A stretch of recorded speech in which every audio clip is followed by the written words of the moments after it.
Uma das coisas que eu tenho prometido ultimamente nos meus vídeos é falar um pouco sobre projeto de controladores de conversores CCCC. Tipo book, tipo boost, que é igual vocês viram, né? Eu fiz a simulação dos conversores, mas controlei eles, mas hora nenhuma eu mostrei como que eu escolhi os ganhos. E eu escolhi os ganhos bem na tentativa e erro mesmo, que não é nada bonito. Bom, e aproveitando, né? Que um dos inscritos também tinha pedido algo sobre realimentação de estados, eu desenterrei, né, um trabalho meu de mestrado de praticamente 10 anos atrás, em que eu faço o projeto de um controlador com realimentação de polos. E meu Deus do céu, como o tempo passa! E passa mal pra gente, né? Porque quando a gente faz um trabalho e passa alguns anos, depois que você lê o seu trabalho, você começa a reaprender com o seu trabalho. É uma coisa muito bizarra mesmo. Mas basicamente é o seguinte, nessa dissertação eu uso a realocação de polos para fazer o projeto do controlador de um circuito LC. Na verdade, não de um circuito LC, mas de um inversor com um filtro LC na saída. E esse filtro LC, ele vai se comportar, mesmo estando conectado em um inversor, ele vai se comportar como um filtro LC comum, porque hora nenhuma tem uma chave impedindo o contato entre o indutor e o capacitor, o que torna, na verdade, esse sistema um filtro LC em que a entrada dele é chaveada, a entrada dele é em PWM, então ele ainda é um sistema linear. E ainda assim pode se aplicar realimentação de polos ou realocação de polos. Antes de mais nada, eu recomendo a leitura da minha dissertação, porém também eu recomendo a leitura de um livro chamado Projeto e Teoria de Sistemas Lineares, inclusive uma disciplina que eu fiz durante o meu mestrado. É um livro do Shen, né, de um autor que chama Shen, e é um livro que fala bem sobre isso mesmo. Ele fala bem sobre, ensina passo a passo como que faz a realocação de estados. Bom, e antes de mais nada, eu queria fazer um disclaimer, né, porque eu, apesar de eu usar controle aí, pelo menos aí dos meus 3 vídeos aí, 4 vídeos para trás aí, quase todo vídeo eu uso alguma coisa de controle. Eu sou obrigado a usar porque os conversores eles precisam de controle, mas eu não sou da área de controle. A minha especialidade nesse caso é a eletrônica de potência e eu aplico o controle à eletrônica de potência. E eu tô falando isso aqui só porque eu tenho pelo menos 2 colegas aí que trabalham o tempo todo com esse tipo de tema, né, Luiz Felipe? Né, Walter? E se eles me pegarem eu falando disso aqui de forma errada, eu provavelmente eu não vou conseguir fazer o meu próximo vídeo. Então vamos lá, né? Bom, pessoal, basicamente o conversor book e até mesmo a ponte H que eu trato no meu mestrado, eles são conversores bem próximos um do outro, porque eles são conversores que chaveiam uma tensão e fornecem o valor médio para um filtro LC para ser filtrado, né? E sai uma tensão mais suave, digamos assim. Então, em se tratando do book, ele vai ter 2 elementos armazenadores de energia. No caso, o indutor, ele armazena energia em forma de campo magnético, porém, o estado dele vai ser a corrente do indutor.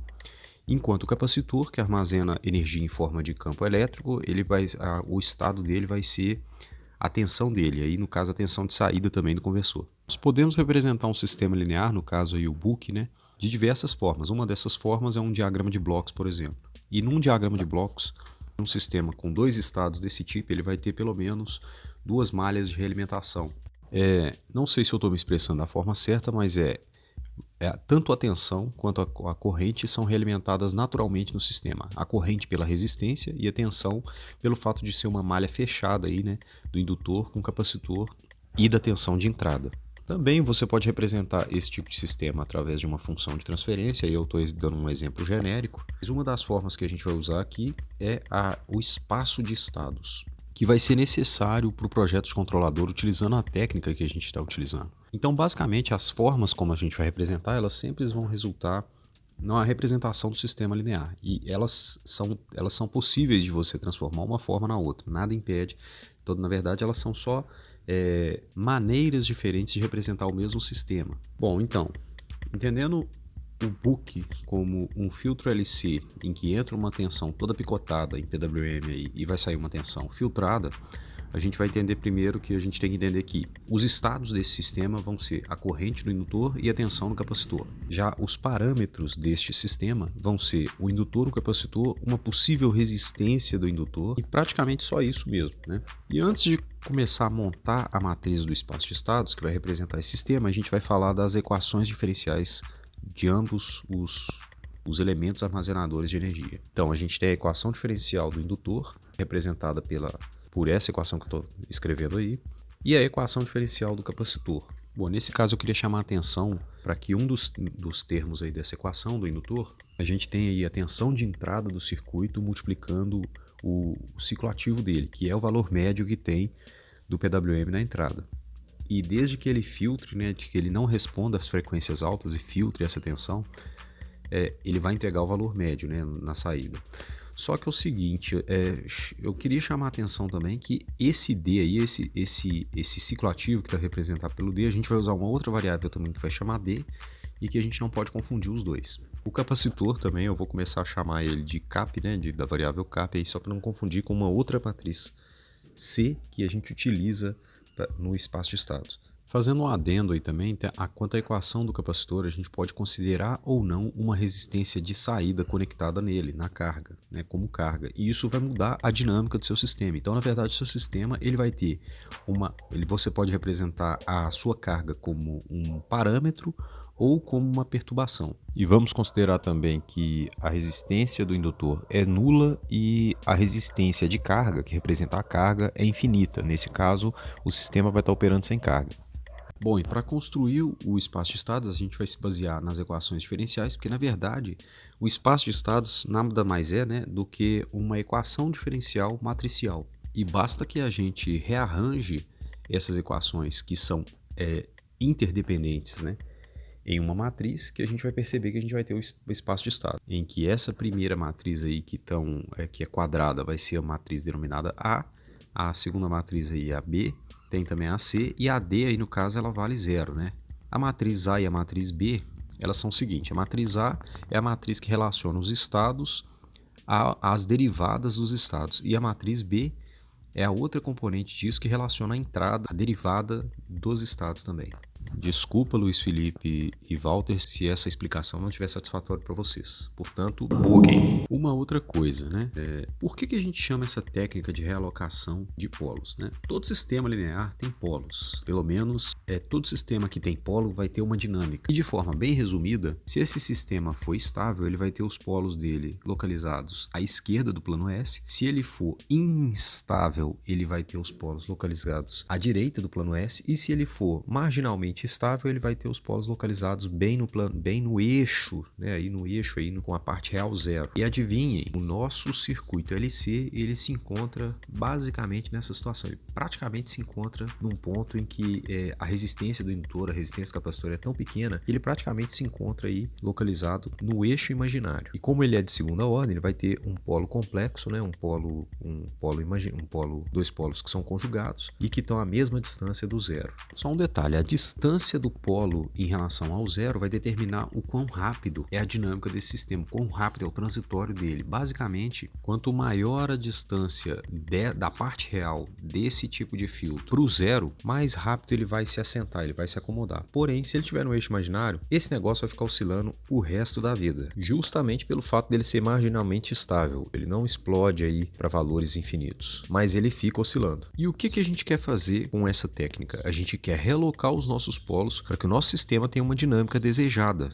Então, embora o nosso sistema tenha polos em malha aberta que estão em um local que não é muito legal, que é muito próximo do eixo imaginário, através da realimentação a gente consegue realocar esses polos e transformar o sistema em malha fechada em um sistema que estabiliza com mais facilidade, com um tempo mais reduzido. Mas, como nem tudo é flores, a gente tem que entender também o seguinte, que a realocação de polos, ela tem que ser feita com a realimentação de estados. E o que significa isso? Realimentar tanto a informação do estado da corrente quanto o estado da tensão. E se vocês lembram dos últimos vídeos que eu fiz, eu utilizava apenas a informação da tensão para fazer o controle do conversor. Mas nesse caso, a gente vai estar utilizando tanto a informação da tensão quanto a informação da corrente. E isso vai necessitar de mais medidores e de mais processamento. E é aí que está a questão. Para a tensão, até que é fácil, você pode utilizar um divisor de tensão, alguma coisa para realimentar e colocar no seu microcontrolador, mas já para corrente você tem que utilizar um sensor de corrente. E aí, o que você vai usar? Um resistência, um shunt, um sensor de efeito Hall, né? O que você vai usar? E é aí que complica. Mas, digamos que você tem um sensor, que você conseguiu comprar ele, que você conseguiu adaptar ele para o seu circuito, você está liberado aí para fazer a realimentação de status. Do contrário, bom, tem outro jeito de fazer, mas eu não vou mostrar nessa aula, ok? Porque essa aula já está longa demais. Então vamos embora para a simulação. Bom, pessoal, então aqui, né, já no ambiente de simulação, o que nós vamos fazer? Nós vamos pegar a mesma simulação do book, aquela que a gente fez em uma aula anterior, né? Eu vou deixar um link aí para as duas aulas que eu tratei de book, uma que eu falo do book em si, né, do projeto dele, e uma simulação em que é simulando e controlando um book, e depois uma outra que eu falo sobre o código do book em microcontroladores, uma simulação de código. Vou deixar as duas aí num card, mas essa simulação é uma continuação dessas simulações. Então o que eu vou fazer? A gente vai fazer agora aqui um projeto de controle com realocação de polos. E o que significa isso? A gente vai utilizar um controlador diferente desse aqui, em que a gente vai realocar informação da tensão e da corrente, para controlar somente a tensão. Então o controle, na verdade, ele sempre vai ser de uma variável só. Para fazer o controle, eu vou utilizar uma técnica que eu utilizei durante o meu mestrado. Eu vou deixar um link aí para download da minha tese, da minha dissertação de mestrado. No meu trabalho de mestrado, eu defendi ele, se eu não me engano, aqui foi 2011, tem muito tempo, né? Tem quase 10 anos. E eu trato de um filtro ativo sério aplicado na compensação de flutuação de tensão para sistemas de distribuição de energia elétrica. Basicamente, nesse sistema aqui, eu vou ter que projetar um filtro. Na verdade, não. Eu vou ter que projetar um filtro que vai evitar flutuação de tensão causada por cargas como forno a arco. Né? Em um determinado momento aqui, eu utilizo um inversor. Aqui, ó, um inversor. Aí tem um inversor, o PWM, né? Do inversor, da saída dele, e um filtro LC. Isso aqui é um esquema para um circuito trifásico, na verdade. Né? E esse aqui é o modelo do sistema. Esse é o modelo do filtro LC. O inversor mesmo, ele não precisa de modelo, porque a única coisa que ele faz é fornecer uma tensão média, que a média dessa tensão varia conforme varia o ciclo ativo. Então essa tensão, retirando a parte de alta frequência, né, que é a do PWM, do chaveamento, essa tensão ela vai ser o tempo todo como se fosse uma tensão média do jeito que você quer, como se fosse uma fonte de tensão. Então, o modelo aqui basicamente é só o filtro LC. E aí a gente vai fazer esse modelo em espaço de estados, igual a gente fez aí no começo da aula, e vai colocar ele numa rotina que vai realocar os polos dele. O que é realocar os polos, né? Vamos ver se eu acho mais alguma coisa aqui. Essa é a resposta em frequência do filtro, né? Isso aqui é o sistema de controle do inversor. Isso aqui é o inversor de frequência, o filtro LC na saída. Ele vai injetar uma tensão em série com a rede, mas não interessa isso por enquanto, eu só estou pegando aqui. Ele vai ter que produzir uma tensão, né? E aqui o sistema de controle. Bom, e para fazer o controle do inversor, né? O que a gente vai fazer? A gente vai se basear num modelo dele. Esse aqui é um modelo em diagrama de blocos, mas que a gente vai fazer um espaço de estado semelhante a ele. E o que acontece aqui? Né? A gente tem o filtro LC, aqui a resistência do indutor, que a gente considera também. Não tem necessidade de considerar, essa resistência não é assim vital para o sistema, mas na época eu considerei. Aqui a gente vai ter aqui no caso seria um PI, né? Aqui um PI, um KPI, aqui um monte de ganho aqui, mas na verdade o nosso ganho que a gente vai utilizar não vai ser esse mesmo não. No final, bem no finalzinho desse documento, vocês vão encontrar um apêndice C, uma rotina em MATLAB, que está escrito assim, rotina para realocação de polos de malha de controle de tensão do filtro LC. Mas aqui eu faço uma rotina que eu faço da seguinte forma, eu pego os parâmetros do filtro e uso uma técnica aqui que foi ensinada por um professor meu, que hoje ele é até meu colega de trabalho, chama Walter, ele deveria estar se revirando no túmulo dele, ao ver eu falar algumas coisas aqui, se ele não estivesse vivo, né? Então ele vai estar revirando ele vai estar revirando vivo, né? Se ele vê eu falando essas coisas. Mas basicamente é o seguinte, essa rotina aqui foi baseada numa disciplina que eu fiz, que chama Teoria e Projeto de Controles Lineares, né? De sistemas lineares, na verdade. Baseada num livro que é da bibliografia que chama Shen também, que eu vou deixar ele aí mostrando ele aí na tela. E vocês vão ver o seguinte, aqui eu coloco aqui o início da rotina, vocês podem copiar esse negócio aqui, ó, todo esse texto aqui e colar no MATLAB, lá no MATLAB, não no MATLAB, mas num arquivo .m e rodar, né? Lá numa rotina e rodar. Esse aqui é o projeto do meu filtro. Eu vou utilizar essa rotina para fazer o projeto do filtro do Book. Por que eu tô... Esse aqui é um filtro LC que está sendo usado numa ponte H. Por que eu estou usando um filtro que está sendo... um projeto com um filtro que está sendo utilizado numa ponte H para um que está sendo utilizado num Book? Porque não tem diferença do ponto de vista do filtro. Ele vai entender o Book do mesmo jeito que ele vai entender a ponte H. Então não tem diferença. O Book e a ponte H eles são muito parecidos nesse sentido. E aí é o seguinte, nós temos aqui então os parâmetros do filtro. Aqui a gente tem a montagem do espaço de estados desse filtro. Aqui a gente tem um negócio que eu faço assim, eu ploto aqui o sistema atual nesse gráfico aqui, né? Os polos desse sistema, eu ploto os polos desse sistema. E depois eu crio um outro sistema que é aumentado, que vai ter a integral do erro. Esse sistema aqui ele vai ter um estado a mais. Então, nesse caso aqui, ó, esse sistema aqui, o primeiro, né, o sistema só do filtro LC, ele vai ter 2 estados. No segundo, ele já vai ter um estado a mais, que vai ser o estado integral do erro. Então, esse estado, a integral do erro, ele vai possibilitar que depois que a gente realimente ele com os ganhos que vai mudar a dinâmica do sistema e depois já compensar o erro, já deixar um sistema que faz com que a integral do erro vá para zero. Com que o erro vá para zero, né, na verdade. E aí é o seguinte, aqui eu tenho, nesse lugar aqui, nessa linha aqui, eu tenho o lugar dos polos, onde eu quero alocar os polos. Onde eu quero alocar meus polos. Inclusive aqui, ó, eu estou colocando uma poluição aqui, isso aqui é uma poluição, esse texto aqui, ó. Não liguem para esse texto aqui, ó. O que está rodando, na verdade, vai ser só dar ponto e vírgula para cá.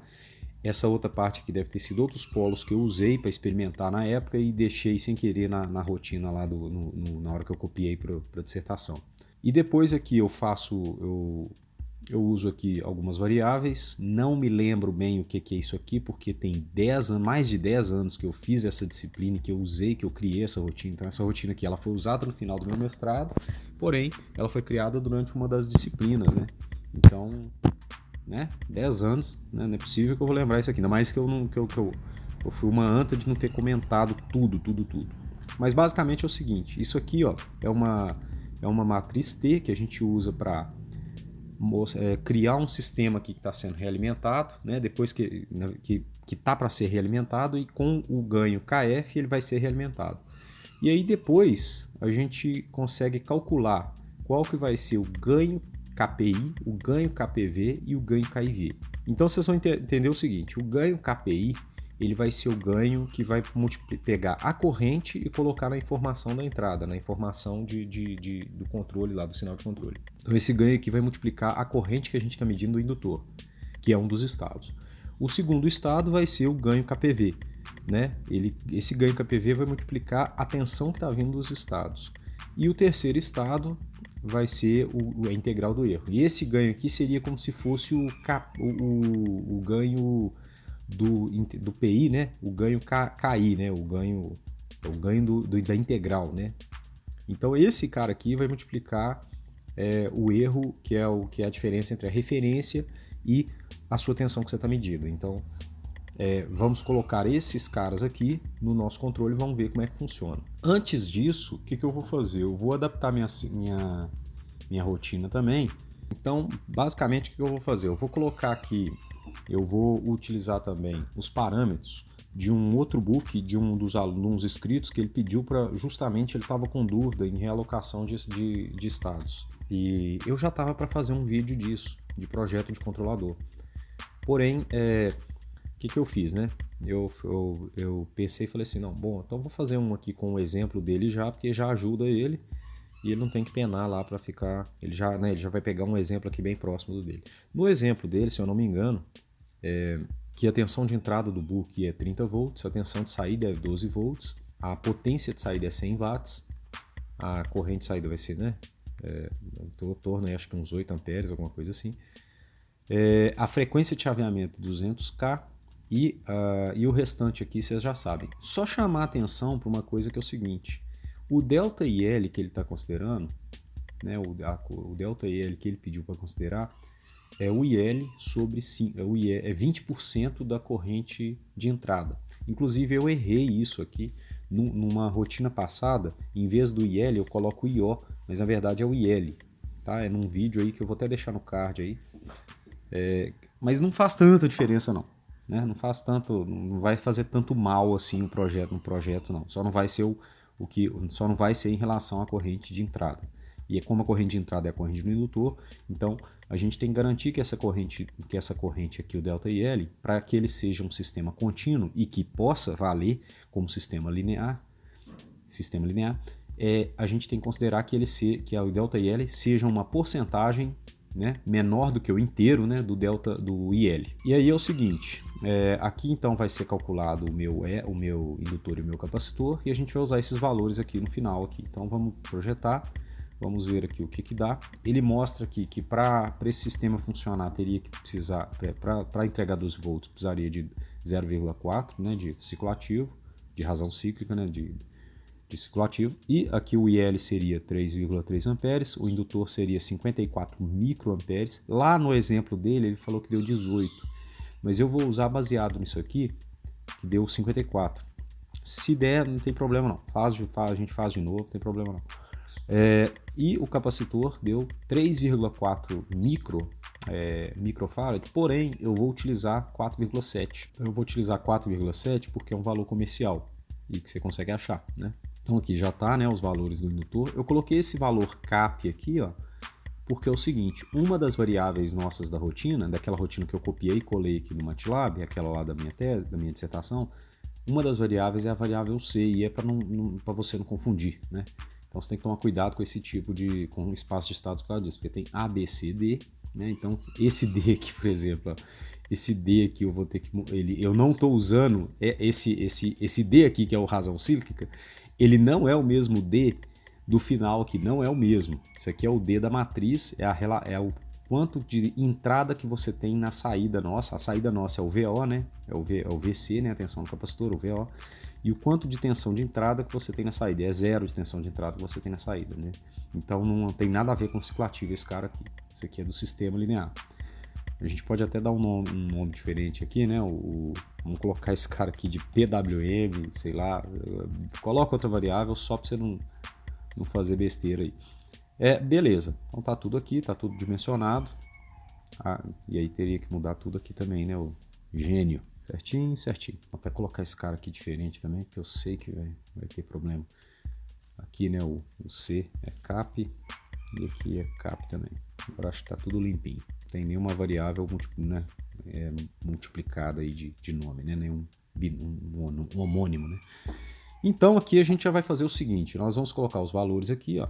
Inclusive eu dou clear all e close all para não ficar essas variáveis aqui poluindo na minha rotina, porque isso aqui é uma rotina de 2011, não lembro direito o que eu fiz aqui. Se tiver alguma coisa aqui que for atrapalhar esse cara aqui, eu vou perder um tempo desgramado. Então aqui é o seguinte, primeira coisa, vou apagar esse cara aqui, não, vou deixar ele aqui, depois eu explico o que é. Então aqui eu tenho minha capacitância, minha indutância, a minha resistência do indutor, que eu coloco ela aqui, eu estou considerando zero, mas se você quiser considerar um valor, fica à vontade. O valor de resistência de carga, que é essa resistência aqui, na verdade, né, que eu tenho que colocar RO também, né, o gênio. O valor de resistência de saída, né, ou de carga, eu coloco RO de output, né, RO. Ele vai estar aqui, mas se ele for infinito, esse cara aqui vai para zero. Então esse cara aqui você pode até colocar zero aqui, que não vai fazer tanta diferença não. Vai mudar o seu sistema? Vai mudar. Mas geralmente a saída a gente considera ela como uma perturbação e não como um parâmetro do sistema. Isso aqui eu estou considerando como um parâmetro. Isso na verdade foi só para ver se funcionava ou se mudava alguma coisa. Na verdade piorou. Então aqui eu vou fazer... O que eu vou fazer? Eu vou rodar o meu sistema, eu vou rodar isso aqui, esse trecho do código, ele vai me plotar esse valor, os autovalores desse cara, e aqui ó, eu posso até colocar os autovalores aqui, ó, quer ver? Tá rodando ainda, tá demorando pra caramba. Vamos colocar os autovalores aqui, ó. Anda, MATLAB. Vamos colocar aqui os autovalores de A dividido por 2π, porque toda vez que você plota autovalores, eles são os polos do sistema, e os polos do sistema são frequências naturais do sistema em radiano por segundo. Então esse cara aqui vai ser agora as frequências do sistema em, como é que fala? Em hertz, né? Então aqui eu tenho polos aqui de aproximadamente, ó, se eu não me engano aqui vai ser 9,99K, né? Praticamente 10K. E aqui eles vão aparecer, ó, na figura. Você não tá vendo nada aqui, né? Você não tá vendo merda nenhuma aí. Aqui ele tá nesse pontinho aqui, ó. Vou colocar ele aqui. Uau! Como demora. Então aqui eu vou colocar... Eu ajustei a escala dele aqui para observar e... vou fazer um negócio aqui também. Veja bem, meus polos, eles estão localizados aqui, ó. Vou até colocar o grid aqui para vocês observarem. Ele está localizado no eixo imaginário, né? Porque eu não tenho resistência no meu sistema. Ele só tem duplas capacitâncias. E está aqui com 10K e menos 10K aproximadamente. Então, está aqui os meus polos, né?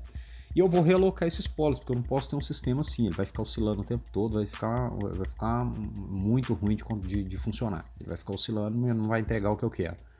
Então, o que eu vou fazer? Eu vou plotar depois os outros polos aqui junto para ver se realocou onde eu quero. Beleza. Essa matriz aqui agora, ó, esse pedaço desse código aqui, ó, eu estou fazendo o seguinte. Eu aumentei a ordem, que eu chamo de ordem aumentada, né? O eu do passado chamou de ordem aumentada. Isso aqui, ó, eu incluí a integral do erro como espaço de estado. Eu vou até plotar ele aqui também, cara, que aí vai ficar legal. Quer ver? Vou fazer um plot dele aqui também, que aí vocês vão ver o que aconteceu. É AB, né? E vou colocar um hold on aqui, que aí ele vai manter no mesmo gráfico, né? Inclusive eu vou mudar aqui, esse cara asterisco, senão ele vai ficar confundindo com o outro. Então, beleza. Aqui, ó, o que eu estou fazendo? Eu tô colocando aqui, eu estou colocando mais um estado, e ao colocar mais esse estado, eu vou colocar a integral do erro nele, né? E essa integral do erro ela vai ajudar o nosso código depois a seguir a referência, a diminuir o erro entre o valor desejado e o valor que você tem de tensão na saída. Vamos rodar ele, né? E vamos ver se funciona. Aqui, ó, vocês vão perceber o seguinte. Vou colocar esse cara, inclusive, de vermelho. Aqui, ó, tem os polos que estão em azul e os polos que estão em vermelho. A única diferença, vou até fazer um Ctrl X aqui, ó. Vou tirar ele, olha. A única diferença que deu, ó, vou copiar. Opa, copiou, né? Vou dar Ctrl Z. A única diferença é que eu incluí um polo com um polo localizado na origem. E o polo aí da integral do erro, né, desse estado, vai ser localizado na origem. E a gente vai realocar esse cara também. Então, beleza. O que eu vou fazer agora? Aqui agora é uma rotina, nem vou conseguir explicar muito bem, porque tem 10 anos que eu não vejo isso aqui. Mas basicamente é o seguinte. Aqui eu escolho meus polos, eu escolho o local dos meus polos. E para escolher o local dos polos, a gente tem que deixar claro o seguinte. Não adianta você escolher polos que sejam mais... Eu vou refazer essa frase aqui, porque eu acho que tem que ser mais bem dito aqui, senão... Eu vou tomar uma porrada lá da galera do controle lá do meu trabalho. Mas é basicamente o seguinte. Aqui você tem os polos que você quer do seu sistema operando em... Como é que chama? Aqui você tem os polos do seu sistema final. O que eu coloquei aqui? E isso aqui, ó, vai ser onde eu vou tomar porrada depois. Basicamente o seguinte. A escolha dos polos vai ser o seu grau de liberdade. Então, se o seu controlador vai funcionar bem ou mal, é porque você escolheu, não é por causa da técnica não, tá? É porque você escolheu polos errados, ou polos certos, não sei. Mas é o seguinte, eu vou escolher polos que estejam no eixo real, aqui eles vão estar próximo um do outro. Não é ideal isso aqui, eu já vi meu professor falando isso, mas, né, e aqui eles vão ter como módulo, né? Eles vão ter como base, eles vão ter como valor deles, né? O valor do polo da matriz A, aquele valor complexo, só que em absoluto, né? Eu coloquei aqui o valor absoluto. Eu coloquei esse mínimo aqui, mas não faz diferença nenhuma, né? É porque tem dois valores, então ele vai ter dois valores.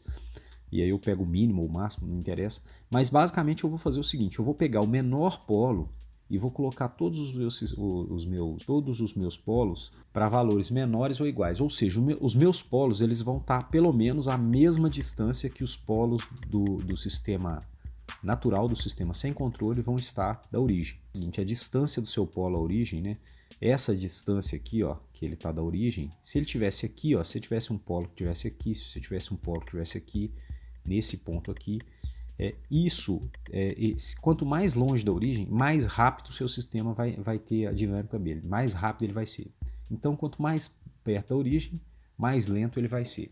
Então, a distância da origem vai significar a velocidade do seu sistema. E você não deve projetar um sistema, então isso aqui eu vou falar com certa propriedade, você não deve projetar um sistema que procure ser mais rápido do que o sistema natural, porque o controle ele não vai resolver isso, quem resolve isso é o atuador. Então é a mesma coisa você falar o seguinte, olha, você tem uma fonte de 30 volts, a gente tem aqui 30 volts para fornecer 12 volts, e ele tem uma dinâmica. Se você coloca aí um ciclo ativo de 0,4, ele vai fornecer 12 volts, sei lá, em 10 milissegundos, supomos. Aí se você quiser falar assim, não, mas eu quero fornecer em 5 milissegundos, pois é, cara, então você vai ter que ter uma fonte de, sei lá, de 60 volts, alguma coisa desse tipo. Não vai adiantar você ter só 30 volts e colocar ciclo ativo. É basicamente o seguinte, você não pode fazer com que o seu sistema funcione mais rápido por ele estar em malha fechada. Isso não vai adiantar. Os medidores, o controlador não vai fazer ele funcionar mais rápido. Ele vai fazer ele funcionar melhor, mas não mais rápido. A velocidade dele vai depender do atuador. E não adianta se você não aumentar o atuador. E atuador é hardware. Então, isso aqui é software. Atuador é hardware. E aí, eu vou fazer o seguinte. Eu vou colocar esses polos aqui. Vocês sintam-se à vontade para experimentar o local onde vocês colocam os polos, porque eu vou colocar aqui, né? Eu vou colocar nesse ponto aqui, ó, próximo, em valores próximos, e sempre negativo, tá? Porque ele tem que ser estável. Se o sistema, se ele estiver para esse lado aqui, ó, para o lado direito, essa metade aqui, ó, ela é se você tiver um polo aqui, o seu sistema é instável. Se ele estiver no eixo imaginário, ele tem um negócio que chama de estabilidade marginal. Ele é marginalmente estável. Ou seja, ele não oscila para o infinito, mas ele fica igual uma desgraça, oscilando para sempre. Então, aqui ele oscila e vai para o infinito, explode. Aqui ele oscila e fica o tempo todo com amplitude fixa, mas fica oscilando para sempre. E aqui ele oscila e vai diminuindo com o tempo. Eu vou colocar umas figurinhas aqui, ó. Estável, instável. Aqui ele oscila e aqui ele é estável, que é uma coisa que não existe, né? Estabilidade na vida, né? Não existe, a vida é uma coisa instável por si só. Vamos lá, então. Então aqui o restante dessa rotina vai ser o seguinte, vai ser uns paranauê, que vai criar uma matriz T, e depois essa matriz T, com ela você vai conseguir calcular os ganhos, e você vai conseguir obter a matriz AF, que é a matriz A em malha fechada, que vai ter os polos realimentados. Você não precisa calcular isso aqui não, isso aqui só está aqui para eu mostrar onde estão os polos que eu realoquei. Tá? Só está aqui para mostrar onde estão os polos que eu realoquei. Inclusive aqui, ó, quando a gente rodar, vamos rodar ele, e vamos rodar esse outro aqui, ó, que vai fazer o seguinte, ele vai plotar de novo, né, o sistema agora agora no mesmo gráfico, vou deixar aqui o hold on, e depois vai me entregar os ganhos. Vamos ver o que vai dar. Veja bem, olha que interessante. Eu vou colocar inclusive aqui esse cara aqui numa escala. Agora eu quero que vocês observem o seguinte. Olha onde que eu coloquei os polos. Aqui eu tenho um quadrado aqui, né, do meu plano complexo, e eu vou até inserir um círculo aqui para vocês observarem uma coisa. Ó. Vou inserir aqui. Veja bem, aqui eu tenho os polos do meu sistema em malha fechada, em malha aberta, e os polos do meu sistema em malha fechada. Eles estão aqui no mesmo raio aqui em relação à origem. Inclusive os outros polos estão um pouco mais lentos. Eu lembro que um professor meu falou até que eles devem estar distantes um do outro, mas eu deixei assim porque eu não queria alterar tanto a dinâmica do sistema, eu queria que ele funcionasse ainda rápido. E aí é o seguinte, os ganhos, esse aqui, ó, esse em azul, esse aqui vão ser os ganhos em malha fechada, esse cara aqui é os ganhos em malha fechada, e esses aqui são o vermelho, é os ganhos em malha aberta do sistema que foi aumentado, né, com o integral do erro, e o que está em azul atrás do vermelho é o sistema malha aberta sem integral do erro, só com o polo da corrente e da tensão. Então isso aqui é o resultado da minha realocação de polos, por isso que chama realocação de polos, porque você realoque esses polos aqui, ó, desse lugar onde está para esse lugar aqui, em malha fechada, né? O controle seu vai tratar o seu sistema de forma que ele em malha fechada seja isso aqui, seja um sistema totalmente estável, sem oscilação. E aqui ele está um sistema... Ah, mas pode oscilar, pode ter perturbação e oscilar? Pode, não tem problema nenhum, né? Ter perturbação e oscilar, mas ele, em tese, assim, ele não teria oscilação. Mas eu quero alocar esses polos aqui em outro lugar diferente. Fica à vontade, cara. Isso aí é um grau de liberdade seu, ok? Mas onde que eu aloco? Se eu tiver na dúvida. Se você tiver na dúvida e não souber onde que você aloca, sempre pensa o seguinte, olha, você pode realocar ele, inclusive lugares complexos aqui, ó, nesse lugar aqui, ó. Sempre que você realocar em lugares complexos, você tem que alocar um em cima, aqui como tem 3 polos, um vai ser em cima, outro vai ser embaixo, no mesmo ponto, no mesmo conjugado, ou seja, com o mesmo valor complexo, né? Embora esteja aqui no plano real, digamos, se tivesse um carinha aqui, ó, vou ver se eu consigo desenhar uma coisa aqui. Bom, você quer alocar um polo aqui. Não é isso. Você quer alocar um polo aqui e um outro polo aqui e um outro polo aqui. Então eles vão ter que estar no mesmo lugar, tá vendo? Eles vão ter que estar na mesma distância, não era para estar, né? Eles vão ter que estar em relação ao mesmo ponto, né? Eles vão ter que estar um conjugado do outro. E o outro terceiro polo pode ser em qualquer ponto aqui, ó. E aí, é claro, quanto mais você colocar próximo da origem, mais lento o seu controle vai ficar. Quanto mais perto você colocar do lugar original, mais rápido ele vai colocar. E se você colocar em um outro lugar aqui, o seu controlador vai saturar. Ele vai exigir da atuação um nível que ela não tem. E isso é que vai fazer o seu controle talvez não funcionar tão bem, né? Então vamos lá para o PSIM. Vamos fechar isso aqui. Vamos memorizar aqui os ganhos, né? Os ganhos aqui, o KP, o KI, K e V. Vamos ver aqui, ó. K e V vai ser quase 5.000 aqui, 4.900 cacetada, 1.938. Não faz muita diferença também ele ser 4.900, 5.000 não, porque isso aqui, se você for implementar em controlador digital, você não vai conseguir usar o valor exato. Então aqui KIV 4.938, KPI 9,15, KPV 0,15. Tá, antes de fazer isso eu tenho que mudar esse controle, então eu vou vir aqui. Isso aqui é um controlador PI que deve estar funcionando. Agora que eu vou mudar os parâmetros, talvez ele não funcione. Então aqui eu vou colocar os 54 microhenry. Aqui eu vou colocar o capacitor de 4.7 microfarad. Por que está 3 aqui, né? 4.7 microfarad. Aqui eu vou colocar uma resistência, se eu não me engano, era de 1,44. Então eu vou colocar só esse cara aqui e não vou colocar essa perturbação aqui por enquanto. Vou colocar isso aqui 10K, que aí não tem problema, não vai afetar em nada. Essa tensão aqui tem que ser 30 volts. Essa medição aqui, eu vou deixar ela sem nada, com ganho unitário, porque eu não quero afetar ela ainda. Eu vou mudar o meu ganho aqui na saída aqui desse cara. E aqui eu vou fazer o seguinte, aqui tá o meu, aqui ó, esse aqui vai ser o meu, só desfazer essa cagada aqui. Aqui vai ser o meu ciclo ativo, né? Vou voltar aqui porque eu apaguei. Aqui vai ser meu ciclo ativo, minha razão cíclica, meu D. Ele vai me mostrar se o meu controlador está funcionando ou não. Vou colocar D mesmo. E aqui, e aqui vai ser a minha referência, né? Beleza. Minha referência aqui eu vou colocar para 12 volts, né? Vou colocar aqui 10 com 2 aqui para ele variar um pouquinho, para ele mostrar que ele está controlando. Esse ganho aqui eu vou tirar ele por enquanto e vou fazer o seguinte, aqui ó. Essa aqui é a integral do erro, ó. Vamos apagar esse cara aqui. No meu sistema, essa aqui é a integral do erro. Ela vai ter um ganho que vai ser o ganho KIV, se eu não me engano, é o KIV. E esse KIV era 4.000 cacetado, 4.938. E o que eu vou fazer também? Agora eu vou realimentar duas outras coisas. Vou realimentar aqui, vou colocar 2 somadores, né? Porque na verdade não é somador, é subtrator.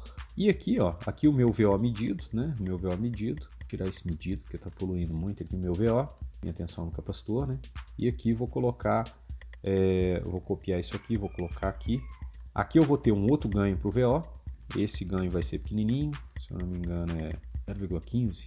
0,15. Faz diferença se colocar aqui ou aqui? Não, né, gente? Então aqui 0,15. E aqui eu vou colocar uma outra medição, que agora eu vou fazer, para da corrente. E essa versão é 9,15, né? 9.15, não é isso? 9.15. Vamos ver se vai funcionar. Vamos colocar aqui 200k, né? Que é 200k de frequência. Antes de colocar... aqui tem que colocar a corrente IL. E é claro, eu não posso usar o IL aqui com esse medidor aqui. Eu tenho que mudar esse medidor e colocar aqui um medidor que me entrega um valor. Então aqui eu vou colocar esse medidor aqui, um tag aqui, né? Do IL. Aqui eu estou tudo certo, né? Indutor, capacitor, todo mundo aqui certo. E um outro detalhe aqui também.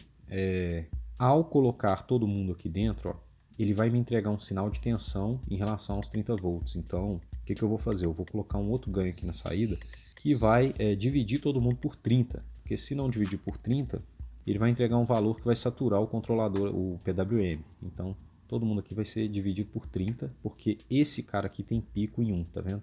Mas eu posso colocar esse cara aqui como, sei lá, como 30? Isso aqui como 30? Pode, tanto faz. What else? E aqui é o seguinte, vamos rodar, né? Agora que eu tô aqui preocupado, não sei se esse negócio vai rodar, vamos colocar aqui, cara, 50, vou colocar aqui 25 nano de tempo de... E vamos colocar aqui uns 10 mili, não sei se esse cara vai rodar. E, né, eu tô preocupado aqui, né? Não tá passando um átomo aqui, né? E aí, vamos ver aqui. Ó, funcionou, beleza, olha que maravilha, né? Quando funciona desse jeito aqui é porque não funcionou. Muito simples, né? Mas, pelo menos, ele não saturou, isso é uma coisa boa. Vamos dar uma olhada no controle. O controle também ficou doido, olha aqui, o controle ficou doido. Eu vou colocar uma outra coisa aqui que a gente tem que colocar, porque é o seguinte, se a gente medir a nossa corrente no indutor, aqui eu não coloquei essa corrente para medir, né? Vamos colocar ela medindo aqui, ó. Essa corrente aqui, ó, vou colocar ela aqui. Essa corrente aqui, corrente L, se a gente medir ela, vamos medir ela para ver o que vai dar. Vou tirar esse cara aqui, ela dá um negócio horroroso também. Não chaveou direito, né? Vamos fazer o seguinte, vamos filtrar ela, que pode ser isso aqui que está atrapalhando. Não sei se é isso, né? Mas vamos filtrar. Preocupa não que se der errado também, eu corto aqui e mostro só onde deu certo, viu, pessoal? Vamos colocar aqui uma frequência aqui de 20k, não, vou colocar aqui 40k, que eu acho que já vai dar. E vamos rodar. Tá. Uma das coisas que eu descobri recentemente é o seguinte. Isso aqui, ó, no integrador, ele chama de time constant. Não tem nada a ver com time constant. Isso aqui é o ganho do integrador. Você coloca 1 aqui e pronto. Uma das coisas que eu tenho mais raiva desse simulador é isso. Não tem nada a ver esse ganho. Vamos voltar aqui, né? Que eu tinha colocado um 10 aqui só para ver o que estava acontecendo, mas não tem nada a ver não. Vamos rezar para funcionar. Parece que funcionou razoavelmente, né? Razoavelmente. Como é que eu sei disso? Porque ele já está querendo seguir a referência. Porém, ele está com uma dinâmica lenta.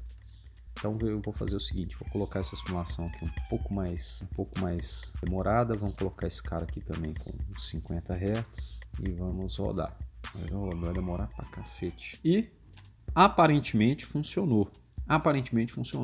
Esse é o melhor controlador do mundo? Não, cara, não é, cara. Você sabe que eu já não sou da área de controle, então não é o melhor controlador do mundo. Só que é o controlador com realimentação de espaço de status. Estou aqui realimentando informação da corrente e informação da tensão. Vou até tirar esse filtro aqui para ver se vai fazer alguma diferença, né? Não fez tanta diferença, então acho que nem precisa dele, né? Por enquanto. Uma outra coisa que eu quero chamar a atenção é o seguinte, o que nós estamos fazendo aqui no final das contas? Nós estamos usando mais informação do circuito, né? Nós estamos aqui fazendo a realimentação da corrente para auxiliar no circuito. Isso vai melhorar necessariamente, vai melhorar o seu controle, vai fazer com que o seu controlador seja um controlador melhor, vai fazer alguma coisa nesse sentido? Cara, vai ser difícil eu comentar sobre isso, porque é o seguinte, se você for implementar um controlador com espaço de status, você vai ter que, lembra bem, você vai ter que medir essa corrente aqui. E qual medidor que você vai usar? Você vai usar uma resistência? Você vai usar o quê? Você vai usar um shunt? Esse cara aqui está em série com um indutor. Ele vai te atrapalhar? Ele vai atrapalhar o indutor, o funcionamento do indutor? Você vai usar um quê? Como é que chama? Um efeito Hall? Beleza. O que você vai fazer depois com o sinal que vai sair do efeito Hall? Né? Quanto que você acha que custa um sensor de efeito Hall? Né? O que você vai fazer com ele? Você vai ter que condicionar esse sinal para passar para a placa e tal, e por aí vai. O que eu estou te falando é o seguinte, a realimentação de estados, eu acho que ela é uma técnica muito válida, porém, ela é muito arriscada a você ter que usar um hardware a mais, então você vai ter que usar medidores a mais. Aqui a gente tem só 2 estados, né? E geralmente eu não conheço sistema com mais de 2 estados, né? Que eu não conheço. Eu não me lembro de ver um sistema que tenha mais de 2 estados. Aqui a gente tem 2 estados, então a gente vai ter que usar 2 medidores. Então, ao invés da gente usar um medidor de tensão, apenas um sensor de tensão, que é basicamente, sei lá, um amplificador operacional conectado aqui, né? E um filtrozinho só para não dar ruído. Esse cara aqui a gente vai ter que usar um sensor de efeito Hall e realimentar ele também, condicionar esse sinal. E lá dentro da placa, né, lá dentro do microcontrolador, você vai ter que trabalhar com tensão e corrente e com ganhos, né, em escala de ponto fixo, né, igual a gente viu lá na aula de simulação de código, né, então não vai ser uma coisa trivial não. Vou até ver se eu faço depois um exemplo de microcontrolador, de código para microcontrolador com esse cara aqui. Mas basicamente é isso. Ele funcionou. Bom, ele funcionou. Ele seguiu, né, a tensão aqui. A tensão seguiu o ponto que a gente queria, né? Vamos até colocar uma perturbação para ver aqui, né? Vou vir aqui colocar uma perturbação aqui de uns 3 ohms. Aqui, ó, com a perturbação, inclusive, ele funcionou. Essa perturbação está acontecendo bem cedo, tá vendo? Ele ia estabilizar aqui e depois teve a perturbação, ele voltou e aqui ele vai ter que funcionar. Aqui, inclusive, vamos observar o controle, né, também. Aqui tem a entrada de controle, o sinal de controle. Ele tá essa coisa aqui. Ele tá desse jeito aqui por causa da informação da corrente, por isso que vale a pena filtrar a corrente. E que mais? Essa informação, inclusive, ela não vai para o ciclo ativo, né? Ela não vai pro ciclo ativo porque ele já tem o chaveamento da mesma frequência da rede. Então isso aqui é um erro que pode estar acontecendo. Bom, o que mais que eu posso comentar em cima? Eu acho que isso aqui é uma técnica válida. Eu acho que você pode usar sim a realimentação de estados, porém, toma cuidado com aquilo que eu falei. A realimentação ela vai ser bem-vinda, ela vai ser uma coisa que vai funcionar, porém pode ser uma coisa que dificulte a implementação prática. Então, nem sempre talvez ela seja uma técnica viável. Eu gosto muito de pensar na parte prática, porque ela é uma parte que envolve o custo do seu projeto. E isso aí tem tudo a ver com a capacidade de você implementar ele. Então eu espero que vocês tenham gostado. Se tiver mais alguma dúvida a respeito dessa simulação, por favor, deixa aí nos comentários. Se gostou do vídeo, dá um like. Se não gostou, dá um dislike e comenta por que você não gostou, né? E também, pessoal, sempre que estiver precisando aí de alguma ajuda, né, de algum projeto aí que você estiver fazendo, no TCC, eu sei como é que é esse negócio aí, né, o capeta aí, a gente fica, né, muito preocupado se vai formar ou não por causa de um trabalho que depende totalmente da gente. E eu também devo fazer uma playlist que fala só disso, só de TCC. Mas vamos então aí nos concentrar em terminar essa época aí, né, essa fase aí da sua vida que é muito gratificante. Com certeza vocês vão ter muito mais caminhada aí pela frente. E no mais é só isso. Agradeço aí a apreciação de vocês das aulas e nos vemos na próxima simulação. Espero que esteja tudo certo aí. E um abraço.